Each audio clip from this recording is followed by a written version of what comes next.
Hi friends, नमस्कार। हमारे channel पे आपका स्वागत है। आज हम बात करेंगे ज़मीन लेते वक्त क्या सावधानी पड़ती है, हम भुगतान कैसे करें जिससे हम फ्रॉड से भी बच जाएं। क्या होता है कि ज़मीन देख लिए, ज़मीन पसंद आ गई, उसके बाद होता है डील कैसे करते हैं। ज़मीन की डील में मान के चलिए कि जो भी रेट वो मांगता है उस पर हम तैयार हो जाते हैं। सारी बात यदि ओके हो जाती है तो उसके बाद होता है लेन देन करने का। लेन देन करने का मतलब कि उसको टोकन मनी जो देते हैं वो चेक से या ऑनलाइन ही भुगतान किया करें। कैश से कभी भी बयाना जो होते हैं, बयाना कहिए, कभी बयाना चेक से ही और ऑनलाइन भुगतान करें, कैश कभी नहीं करें। वो भी भुगतान करें किससे? जिसके नाम खतौनी है, जिसके नाम खतौनी है उसी के खाते में पैसा दें। बयाना 10% तक होता है, बयाना 10%। वैसे तो आप 100 रुपया बयाना दे सकते हैं, वो भी मान्य है, लेकिन जो भी उसकी ज़मीन की वैल्यू होती है उसका 10% बयाना दिया जाता है। और एक काम ज़रूर करें, जब भी बयाना दें तो एक एग्रीमेंट ज़रूर करवाएं।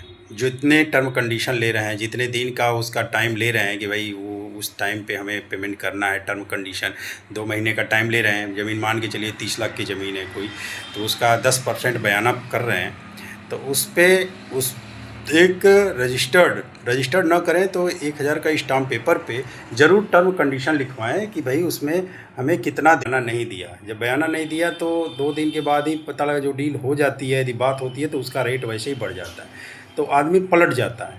जब पलट जाएगा तो उसका कोई मतलब नहीं होता बात का। तो वो कई बार हमारे सामने भी ऐसी चीज़ आई है कि भाई बात हो गई, भाई इतने में डील हो गई है, और आदमी वेट करता है, चलो 2-4 दिन के बाद बयाना देंगे, बात हो ही गई है। उसी में किसी दूसरे व्यक्ति ने आया, अपना बयाना दे भी दिया, तो कैसे दे दिया है, कोई लिखा पढ़ी नहीं कराया, दूसरे ने उसके खाते में ही चेक से कैश की रजिस्ट्री में कैश मान्य नहीं है, 20,000 से ज़्यादा कैश की रजिस्ट्री में मान्य नहीं है उस, और दूसरे अकाउंट में पैसे न डालें, पैसे उसी पार्टी के अकाउंट में डालें जिसके नाम खतौनी है। और जितने लोग हैं, जब मान के चलिए 4 लोग लिखने वाले हैं तो 4 लोग के नाम वैसे डिवाइड कर लेंगे, वकील बता देगा कि भाई कितने हैं। कभी कभी वकील क्या कहते हैं कि भाई चलो किसी खाते में डाल दो, खाता मेंशन कर दिया जाता है। वास्तव में खाता ज़रूर मेंशन कर दिया जाता है, लेकिन जब दिक्कत होती है, बात फंसती है, तो वो चीज़ें फिर दिक्कत हो जाती है वहाँ पे। तो ऐसा न। और रही बात ज़मीन की इंक्वायरी करना, वो भी चीज़ मैंने पहले वीडियो में बताया था कि इंक्वायरी कैसे करें। तो उसको अपने तरीके से जितने पॉइंट हैं ज़मीन का डिटेल उससे ज़रूर पूछें कि कभी ऐसा तो नहीं कि पहले किसी से एग्रीमेंट कर रखा है, पहले कुछ कर रखा है, उस पर एग्रीमेंट करा रखा है, किसी को दे रखा है, किसी को बंधक कर रखा है।